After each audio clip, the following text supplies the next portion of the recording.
Ohio's Attorney General Dave Yost announcing that he is filing a lawsuit against what he is calling a phony charity. So here's what we know. That charity raised money to benefit residents of East Palestine and then allegedly stole most of it. Neil Fisher has been following this story.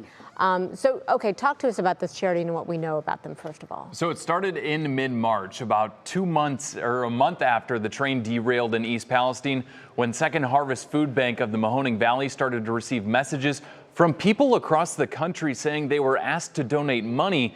According to Second Harvest, the Ohio Clean Water Fund, the charity called into question, never partnered with Second Harvest. The executive director of Second Harvest of the Mahoning Valley tells me the organizer of the charity attempted to justify his actions, but his story wasn't matching up.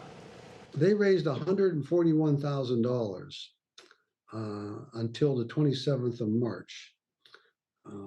And that's when we have the accounting. And out of that $141,000, they did bring in a check for $10,000 when we exposed the scam. The alleged charity continued to bring in donations until around March 27th, when Second Harvest informed the Attorney General's office of what was happening. The Attorney General says more than 3,000 people donated to this fund, and Second Harvest didn't receive any more money after getting that check for $10,000.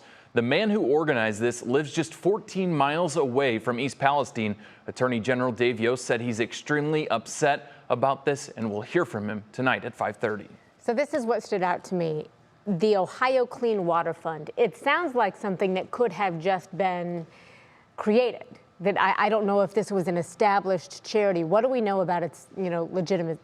So the lawsuit goes on to say that the IRS does not recognize the Ohio Clean Water Fund as a 501c3 tax-exempt organization.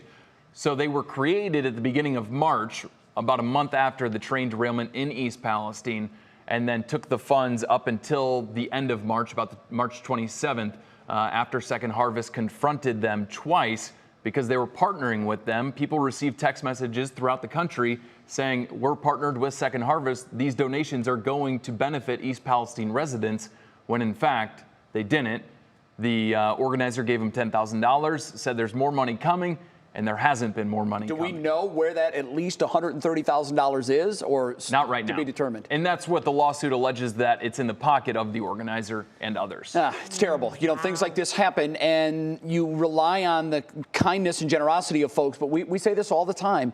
Before you give, make sure you know who you're giving to and that it's a legitimate organization. And in this case, it wasn't. No word whether the people that donated will even see their money back. Yes. Okay. Neil, thanks. I'm sure you'll stay on it. Yeah, great story. Neil, thank you so much. Great job.